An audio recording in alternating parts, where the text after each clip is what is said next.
The question of how the Egyptians transported stones weighing tons to the pyramid on an industrial scale has been solved. Here you can find out why the methods discussed so far are unsuitable, and how the ingenious idea of transporting the stone blocks on a large scale must inevitably have come about. For centuries, scholars have been needed, each lifting a staggering 75 kilograms just to inch one of these stones forward. But such a feat was not one of brute force alone. Human ingenuity had to step in where raw strength fell short. Without the aid of clever tools and techniques, methods passed down through generations, perhaps lost to time, these stones would remain motionless, defying all efforts to budge them, as if anchored to the earth by invisible forces. There are speculations that wooden sledges were used to transport the stones, which the workers pulled across the ground. It is also assumed that the stones were placed on several logs and pushed and pulled by the laborers. The logs were repeatedly moved from the back to the front as they were pushed under the stone. On closer inspection, both methods proved to be feasible for demonstration purposes, but unusable on an industrial scale. Why? Due to the strong friction on the ground, a sledge had to be pulled by a large number of workers with ropes. The maximum pulling force of one person is about 500 newtons, or 50 kilograms. Adding the weight of the sledge itself, more than 40 men would certainly be needed to pull it uphill. In addition, the workers needed space between them and distance from the sledge to pull effectively. This method was enormously labor-intensive, error-prone, slow, and inefficient. Could it manage 3 million stones in 20 years? That's more than 400 blocks per day, requiring at least 100 teams of 40 men, working tirelessly for 12 hours and hardly ever making mistakes. The use of round timbers reduces frictional resistance considerably. However, handling the round timbers is more complex. The stone and road must be extremely smooth. If they aren't, the logs will get stuck, shift uncontrollably, or roll into hollows.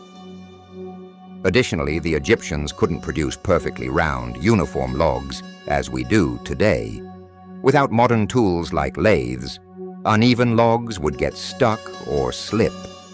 So, while these methods work for small demonstrations, they are impractical for industrial use. Now, what if the Egyptians didn't use these traditional methods? What if they found a simpler, more ingenious solution? I propose a theory. They may have rolled the stones themselves. By adding wooden planks to the flat sides of the stones and wrapping them with ropes, the Egyptians could create a rounder shape. This allowed the stones to roll, eliminating the issue of flat sides interfering with movement. However, the excessive wear and tear on the ropes and slippage of the wooden planks would still pose a problem. So, they likely refined this method further. Instead of tying wooden pieces randomly, they could have prepared stable wooden molds. Let's call them rolling segments. These molds would form a round shape around the stone, secured by ropes in grooves to prevent wear and tear. With this setup, fewer workers could pull the stones, making them more maneuverable. This would also allow stones to roll around bends, over obstacles, or even up slopes with minimal effort.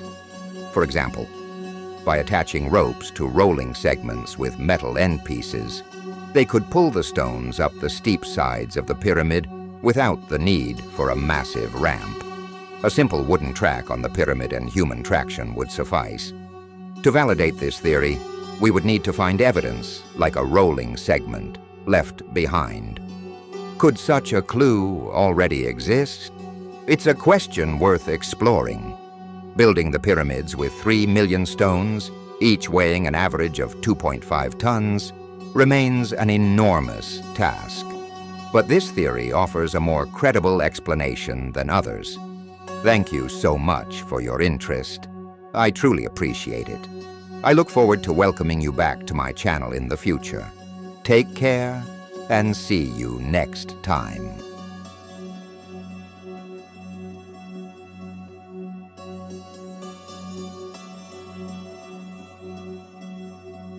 Imagine a leader whose shadow stretches across millennia, a figure so imposing that his deeds shaped not only the destiny of his people but the very course of history.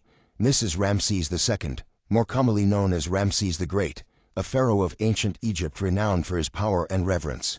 Ruling for an astounding 66 years, Ramses was not just a ruler, he was a feared warrior, an unmatched strategist, a monumental builder, and above all, a living symbol of divine power on earth. But who was this man who transformed Egypt into a global powerhouse? To understand Ramses' legacy, we need to look beyond the colossal temples he erected and the immense statues depicting his majesty.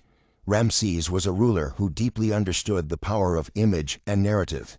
He wielded both the sword and the mason's hammer to ensure that